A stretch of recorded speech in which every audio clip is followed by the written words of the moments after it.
Hello guys, for today's video, gulayami. Ayan po guys, hinumikos-mikos na po natin ang ating pinakbit na vegetables. Ayan po, gulay po yan sa aking kasama guys, kaya tayo po ang nagmikos-mikos. Pero guys, hindi po ako nagtimpla dyan guys ha.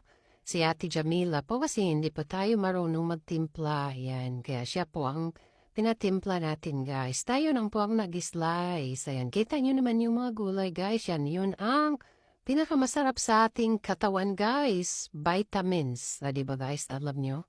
O, just mikos. Mikos-mikos pag may time. Sige, mikos hanggang madurog na yan. Ano mo? Chicken mo. O, diba? Ganito yung ulam namin ngayon guys. For today's video, o, lagyan na po natin ng sitaw. O, kalabasa. Ayan.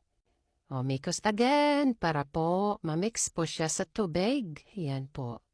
Ano nang bala magpakbit guys? Hindi ko alam magluto talaga guys kasi hindi ako sanay magluluto guys. Kaya yan. Si ate po ang nagtimpla niyan guys. Ate Jamila kasi hindi po tayo marunong magtimpla kasi okay lang kung tayo lang ang kumakain kahit anong lasa okay lang. Pero lahat kami kumakain yan guys. Kaya si Ate Jamila yung pinatimpla natin.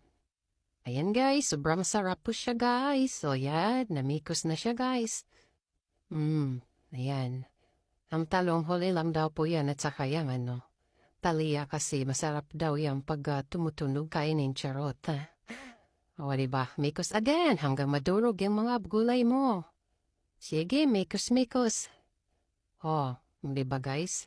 Ganito lang tayo guys, yung mga OFW, maghanap tayo talaga na mating maulam mo. Ayan o, rapit na maluto guys.